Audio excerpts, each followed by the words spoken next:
ಎಐಎಸ್ಎ ನಾಯಕಿ ನೇಹಾ ಬೋರಾ ಮೇಲೆ ಮಸಿ ದಾಳಿ, ವಿಷಯ ತಜ್ಞರಿಂದಲೇ ಪ್ರಶ್ನೆ ಪತ್ರಿಕೆ ಸೋರಿಕೆ, ಮದ್ಯದಂಗಡಿ ವಿರುದ್ಧ ರೋಷಾಗ್ನಿ ಪ್ರತಿಭಟನೆ, ಅಧಿಕೃತ ನಕ್ಷೆಯಲ್ಲಿ 27 ಸ್ಥಳಗಳ ಗುರುತು. ಇದೆಲ್ಲವನ್ನ ನೋಡೋಣ ನ್ಯಾಷನಲ್ ನ್ಯೂಸ್ ಟಾಪ್ 9 ನಲ್ಲಿ. ಜಾರ್ಖಂಡ್ನ ರಾಂಚಿಯಲ್ಲಿ ಜೆಪಿಎಸ್ಸಿ ಮತ್ತು ಜೆಎಸ್ಎಸ್ಸಿ ಪರೀಕ್ಷೆ ಅಕ್ರಮ ಖಂಡಿಸಿ ಪ್ರತಿಭಟನೆ ನಡೀತಾ ಇದೆ. ಆಲ್ ಇಂಡಿಯಾ ಸ್ಟೂಡೆಂಟ್ಸ್ ಅಸೋಸಿಯೇಷನ್ ರಾಷ್ಟ್ರೀಯ ಅಧ್ಯಕ್ಷೆ ನೇಹಾ ಬೋರಾ ಸಾಥ್ ನೀಡಿದ್ದಾರೆ. ಈ ವೇಳೆ ನೇಹಾ ಬೋರಾ ಮೇಲೆ ದುಷ್ಕರ್ಮಿ ಮಸಿ ಎರಚಿದ್ದಾರೆ. ಮಹಿಳಾ ಹೋರಾಟಗಾರರನ್ನೇ ಗುರಿಯಾಗಿಸಿ ದುಷ್ಕರ್ಮಿ ಮಸಿ ಎರಚಿದ್ದಾನೆ. ಬಿರ್ಸಾ ಚೌಕ್ನಿಂದ ಆರಂಭ ಆಗಿದ್ದ ಪ್ರತಿಭಟನಾ ಮೆರವಣಿಗೆ ವೇಳೆ ಈ ಘಟನೆ ನಡೆದಿದೆ. ಘಟನೆ ವೇಳೆ ಸ್ಥಳದಲ್ಲಿ ಕೆಲಕಾಲ ಗೊಂದಲ ಸೃಷ್ಟಿಯಾಗಿದ್ದು ಬಳಿಕ ಪರಿಸ್ಥಿತಿ ನಿಯಂತ್ರಣಕ್ಕೆ ತರಲಾಗಿದೆ.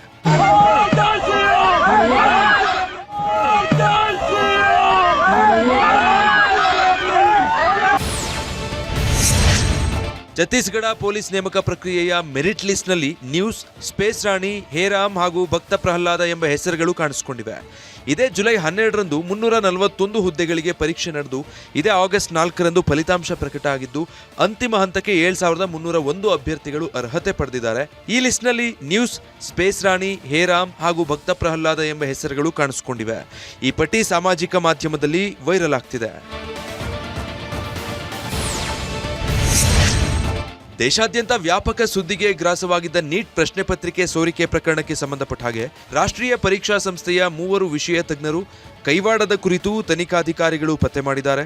ಸಿಬಿಐ ಸಲ್ಲಿಸಿರುವ ಆರೋಪ ಪಟ್ಟಿ ಪ್ರಕಾರ ರಾಷ್ಟ್ರೀಯ ಪರೀಕ್ಷಾ ಸಂಸ್ಥೆಯ 3 ವಿಷಯ ತಜ್ಞರಾದ PV ಕುಲಕರ್ಣಿ, ಮನೀಷಾ ಸಂಜಯ್ ಹವಾಲ್ದಾರ್ ಹಾಗೂ ಮನೀಷಾ ಗುರುನಾಥ್ ಮಾಂಧರೆ ಅವರೇ ನೀಟ್ ಪ್ರಶ್ನೆ ಪತ್ರಿಕೆ ಸೋರಿಕೆ ಪ್ರಮುಖ ಮೂಲಗಳಾಗಿದ್ರು ಎನ್ನಲಾಗಿದೆ.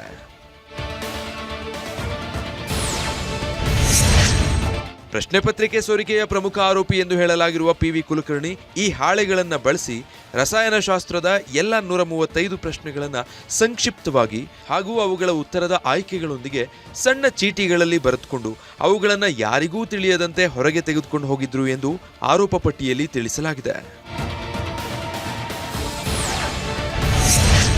ಛತ್ತೀಸ್ಗಢದ ಬಿಜಾಪುರ ಜಿಲ್ಲೆಯ ಸಂಗಂಪಲ್ಲಿಯಲ್ಲಿ ಮದ್ಯದ ಅಂಗಡಿ ತೆರೆಯುವುದನ್ನು ವಿರೋಧಿಸಿ ಸ್ಥಳೀಯರು ತೀವ್ರ ಪ್ರತಿಭಟನೆ ನಡೆಸಿದ್ದಾರೆ.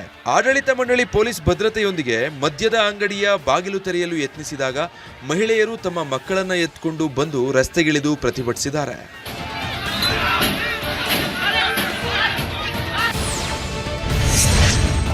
ಭಾರತ ಸರ್ಕಾರ ಅರುಣಾಚಲ ಪ್ರದೇಶದ ಬಗ್ಗೆ ಒಂದು ಪ್ರಮುಖ ಹೆಜ್ಜೆಯನ್ನಿಟ್ಟಿದೆ. ಭಾರತದ ಅಧಿಕೃತ ನಕ್ಷೆಯಲ್ಲಿ 27 ಸ್ಥಳಗಳನ್ನು ಗುರುತಿಸಲಾಗಿದ್ದು ಅಧಿಕೃತ ಸರ್ವೆ ಆಫ್ ಇಂಡಿಯಾ ನಕ್ಷೆಯಲ್ಲಿ ಸೇರಿಸಲಾಗಿದೆ. ಅರುಣಾಚಲ ಪ್ರದೇಶದ ಸ್ಥಳಗಳ ಹೆಸರುಗಳನ್ನು ಬದಲಾಯಿಸುವ ಚೀನಾದ ಕ್ರಮಗಳನ್ನು ಭಾರತ ಯಾವಾಗಲೂ ಸ್ಪಷ್ಟವಾಗಿ ತಿರಸ್ಕರಿಸಿದೆ. ಭಾರತ ಅಂತಹ ಕ್ರಮಗಳನ್ನು ಅರ್ಥಹೀನ ಮತ್ತು ಅಸಂಬದ್ಧ ಎಂದು ನಿರಂತರವಾಗಿ ವಿವರಿಸಿದೆ. ರಾಷ್ಟ್ರ ರಾಜಧಾನಿ ದೆಹಲಿಯಲ್ಲಿ NSG ಮಾಕ್ ಡ್ರಿಲ್ ಮಾಡಿದೆ. ಭಯೋತ್ಪಾದನಾ ವಿರೋಧಿ ಅಣುಕು ಕಾರ್ಯಾಚರಣೆ ನಡೆಸಲಾಯಿತು.